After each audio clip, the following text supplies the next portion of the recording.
Hello everybody, it's Jay Rowe. We got a video I'd like to do on some very recent chess history that's been made, and it took place on Sunday of last week, January 11th, at the Parsvnath International Open chess tournament, and a 9-year-old by the name of Hetul Shah became the youngest player in India to defeat a grandmaster of chess. Now the grandmaster's name was Nurlan Ibrayev. Now I'll have to apologize in advance if my pronunciation is off. But at the time, the grandmaster was rated 2407 and Hetul Shah was rated 1817, and he was 9 years old. But there's another twist to the story. Hetul Shah was playing the black pieces.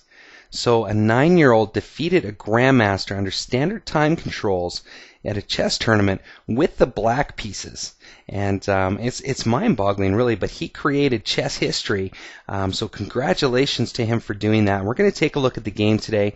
We're going to take a look at some possible variations, and most importantly, we're going to take a look at where this grandmaster went wrong and how this 9-year-old boy made him pay and suffer for his mistake, achieving victory over the board and placing a marker in chess history.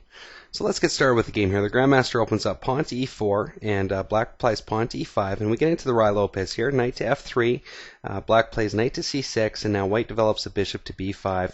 Play continues, black pawn now to a6, attacking the bishop.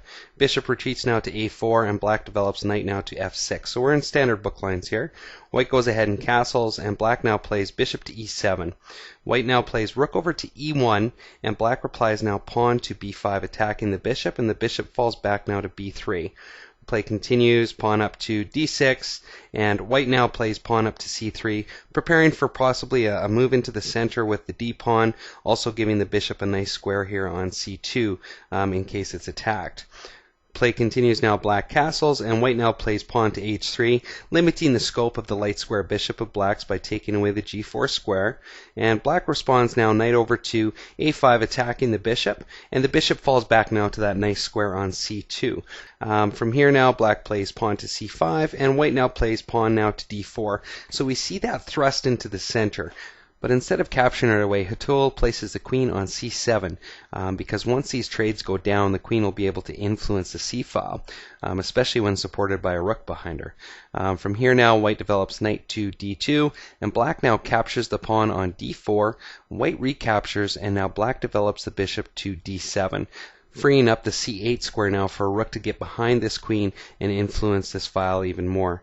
White now plays knight to f1, a very good square for the knight to be in this position because the knight has a lot of options.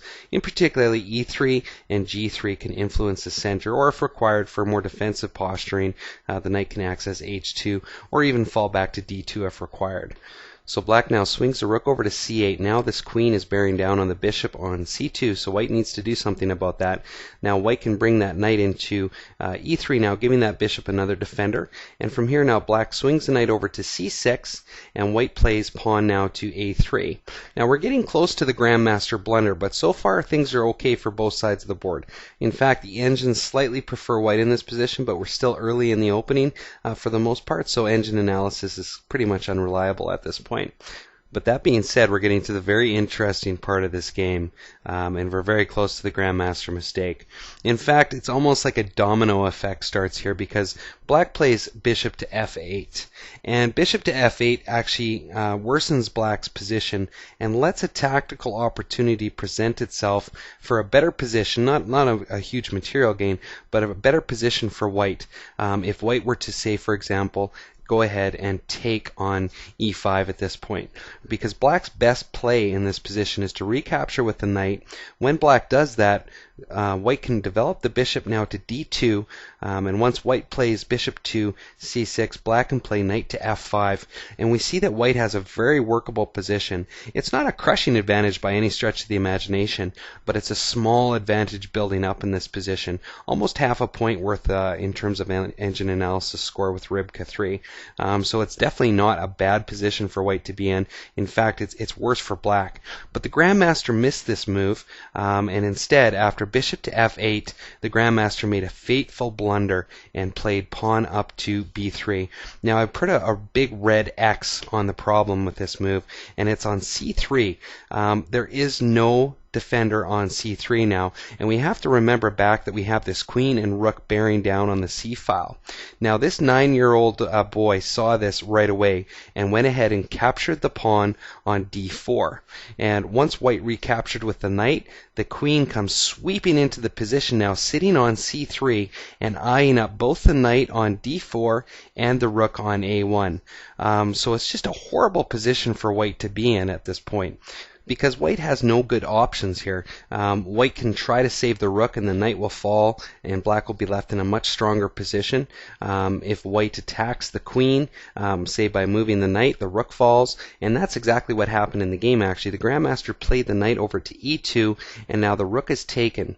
Now I'm not sure why the grandmaster decided to do this. Maybe he thought he saw a way to trap the queen in this position, but Hetul Shah wouldn't have anything to do with it, because while the queen doesn't really have any good squares to go to in this position, white also doesn't really have any way to attack it effectively. But from the following moves, after white plays queen to d2, black pushes the pawn up to d5, and then the grandmaster plays pawn to b4. Perhaps the grandmaster was thinking along the lines of getting his queen somehow to b3 and then initiating some kind of attack with the bishop, providing there was a defender on the rook on e1. I don't know, it's tough to say. It's a very sketchy plan, and it would require pretty silly play by black to execute something like that. But maybe you guys see something in this position that I'm missing. Nonetheless, it's not a good position for white to be in at all. Play continued at this point. Black pushed the pawn up now d4, kicking that knight off to d1, and from here now black just comes in and takes the bishop with the rook. And I think that this shows just how brilliant this 9-year-old little boy is, because after he takes the bishop with the rook and white recaptures, he places his rook on c8, forcing the queen off of that light square, and now he can come in and just grab that pawn and attack the queen. So even though he gave a little bit of material back, in the process he's removed another one of white's pieces. So every piece that white loses from its arsenal, the chances of coming back from this position greatly diminish as each move goes by. So if the grandmaster was banking on the fact that this 9-year-old was going to make a huge mistake, he was definitely in for a surprise, because it isn't happening, and it isn't going to happen for the rest of the game. In fact, the grandmaster continues playing by playing queen now to d3, attacking the knight, and black just simply retreats the knight now to d6. Play continues, bishop to b2, but that's not an attack against the queen. The queen's in no danger. Black simply moves the queen now to a2, and the queen's fine. From here now white attacks the pawn on e5, and black just simply offers up a queen trade.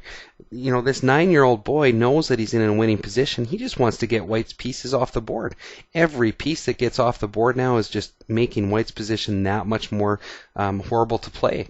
So from here now, the grandmaster did not accept the queen trade and instead pulled the queen back to b1. Black's reply was to attack the knight on e2 with the pawn, and white decides to start launching a series of attacks against black's queen, but they're ineffective, because once the knight moves to e3 attacking the queen just moves now to e4.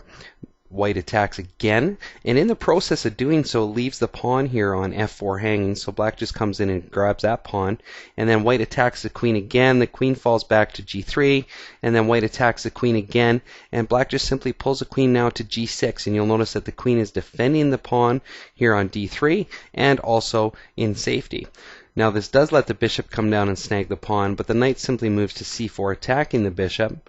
White plays knight attacking the queen, but this just lets the queen hit the check now on b6, so the king has to move.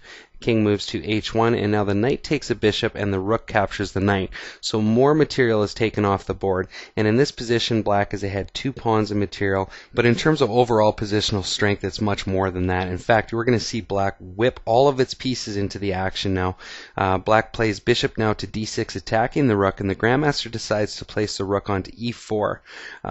Black plays now bishop to c6 attacking the rook again, and white's response to this was to place the queen now onto c1. However, black simply can drop the queen now to b7, and we have 2 attackers on this rook, and there's nothing that white can do to save it really. Now the grandmaster tries. He tries to swing the rook down to e1, but this just lets a devastating check come in. Once the knight recaptures, there goes white's queen, and it's, you know, at this point it's pretty much all over. The game continued on for a little bit. Black attacks the rook on c1. Rook comes now to c3, and black just pushes the pawn now to d2, d2, one step away from promotion. It's protected by the bishop. White swings the rook over to d3, putting another attacker onto the pawn on d2, and black simply plays pawn up to h6. White plays king now to g1, and black simply lands a check now, and at this point the grandmaster finally resigned. I think that any hope of this 9-year-old making a critical mistake was long gone by this point. So it was a very interesting game, and a historical game. And I think even though the grandmaster was kind of banking on this 9-year-old making a mistake, that the 9-year-old Hetul Shah answered back loud and clear that not only is he in the history books, but to keep an eye on his chess career moving forward. And I think that's awesome.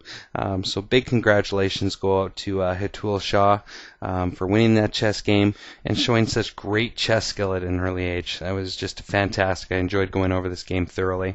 So take care, hope you enjoy the video, and we'll see you next time.